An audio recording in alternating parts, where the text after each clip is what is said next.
Je voudrais vous parler d'une recherche menée par Roland Guagou de l'Université de Clermont-Ferrand, dont il a publié les résultats en 2007. Recherche dans le premier degré, donc c'est avec des professeurs des écoles, et cette recherche portait sur le travail dans le domaine de la langue écrite. L'objectif était de comprendre le travail tel que les enseignants eux-mêmes le conçoivent, l'exercent, le comprennent. C'est-à-dire qu'il s'agit de non pas de dire ce qu'il faut faire, mais pour le chercheur, de comprendre comment ça fonctionne. Et l'intérêt de cette recherche, ça a été de mettre en relief l'existence apparente d'incohérences, mais qui, vous allez le voir, sont en lien avec cette question d'agir dans un cadre institutionnel. Voyons un exemple. Alors, dans cette recherche, il y avait par exemple une professeure des écoles, par ailleurs également maître formatrice, donc recevant des professeurs des écoles stagiaires dans sa classe, participant à des actions de formation initiale professionnelle à l'INSPE, ou à des actions de formation continue.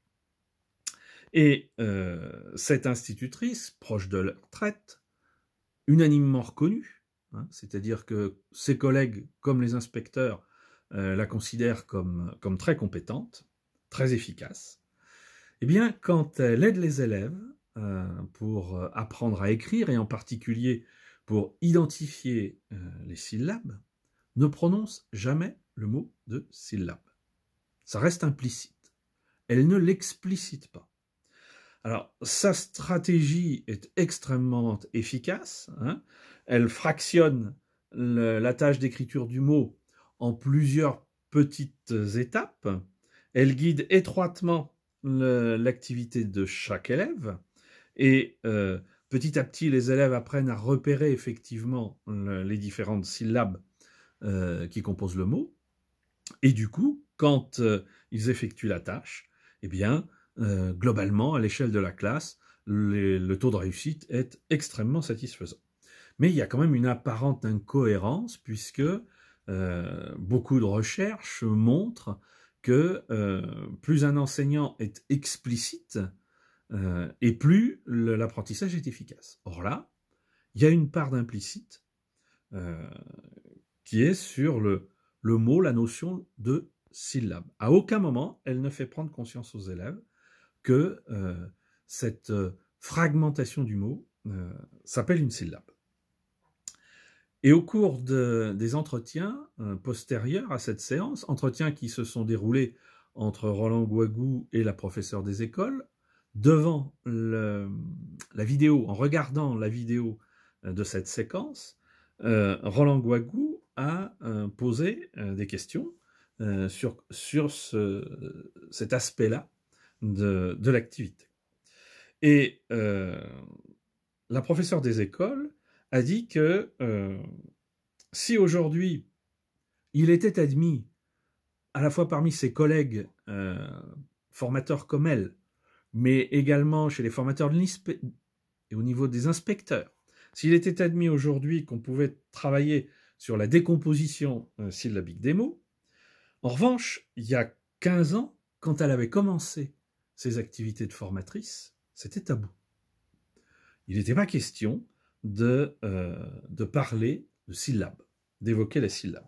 Et donc, par conséquent, elle évitait depuis toute activité d'enseignement qui aurait pu induire cette idée de syllabe. Et donc, au lieu d'expliciter, elle se refusait donc par conséquent à employer le terme de syllabe, même si elle faisait travailler les élèves sur la segmentation des mots pour qu'elles puissent les aider à écrire. Et en plus, comme je disais tout à l'heure, sa stratégie fonctionne. Et quand elle a été confrontée à ça, par rapport à la vidéo et à la question que lui posait Roland Guagou, elle a expliqué que, en fait, finalement, elle avait agi pendant 15 ans en marge de ce qui était considéré comme une bonne pratique, une pratique orthodoxe. Et c'était la période 1985-1990, au cours de laquelle elle avait été complètement marginalisée, parce qu'à l'époque, donc, elle employait le terme de syllabe, alors que c'était réputé comme tabou, il ne fallait pas l'employer. Hein. Et donc, du coup, elle ne suivait pas les recommandations des formateurs et des inspecteurs de l'époque. Ce qui fait que, bien que maîtresse formatrice, on ne lui affectait plus de professeur stagiaire dans sa classe. Et donc, elle se retrouvait dans une situation où sa légitimité n'était plus reconnue. Et donc, du coup, elle avait en fait un compromis, hein, pour pouvoir continuer à recevoir des professeurs stagiaires dans sa classe. Hein. Donc, ça supposait que sur ce plan-là, par exemple, il ne fallait surtout pas employer le terme de syllabe, mais, compte tenu de ce qu'elle jugeait efficace, elle a quand même continué à travailler sur la séparation des mots en différentes unités, alors qu'elle ne nommait pas, hein, puisque il n'était pas possible de le nommer. Et en fin de carrière, de nouveau, les consignes ont changé, et donc du coup, il est possible, au début des années 2000, de parler de nouveau de syllabes. Donc en fait, elle a trouvé un point d'équilibre entre ses convictions personnelles, d'une part, et puis d'autre part, les prescriptions de l'institution.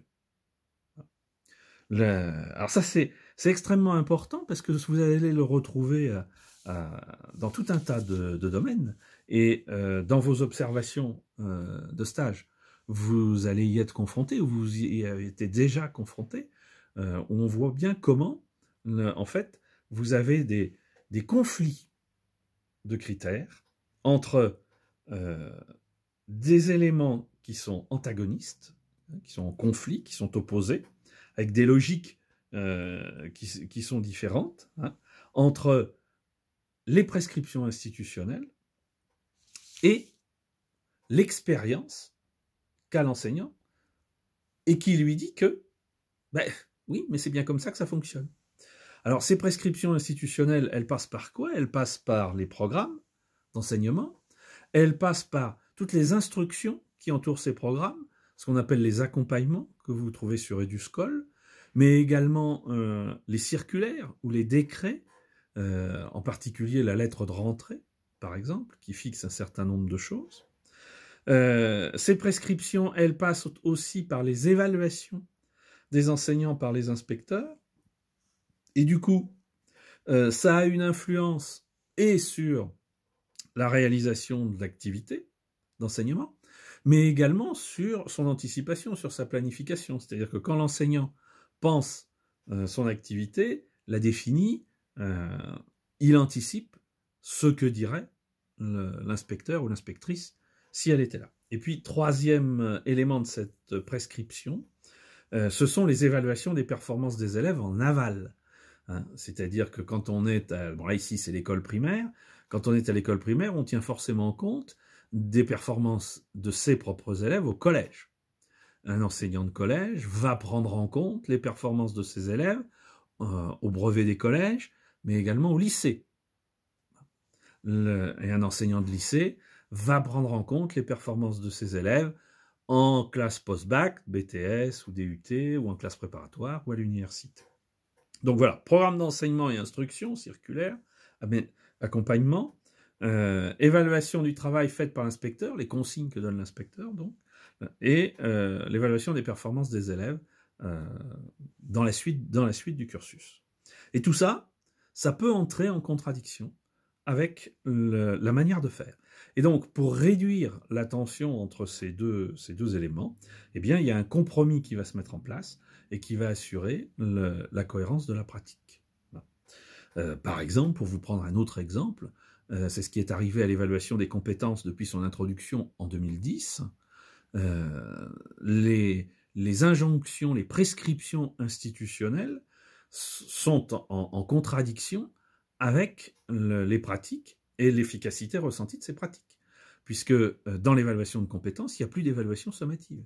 C'est une observation des élèves, et c'est de la synthèse de ces observations, faite en fin de cycle, 6e, fin de cycle 3, dernier trimestre de 3e en cycle 4, que se fait l'évaluation certificative. Il n'y a plus normalement d'épreuves sommatives. Or, la pratique des évaluations sommatives subsiste, et ces évaluations sommatives se voient rajouter des éléments qui appartiennent soi-disant à l'évaluation des compétences, c'est-à-dire qu'on rajoute simplement à quel item du socle commun de connaissances, de compétences et de culture cela correspond, mais ça n'a pas changé fondamentalement la pratique d'évaluation de la plupart des enseignants.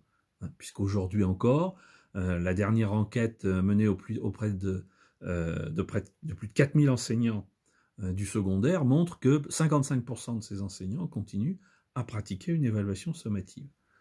Alors que normalement, en particulier en collège, ça ne devrait plus exister. Il ne devrait plus y avoir d'évaluation sommative. Ce sont les instructions officielles telles qu'elles figurent dans EduScol. Voilà.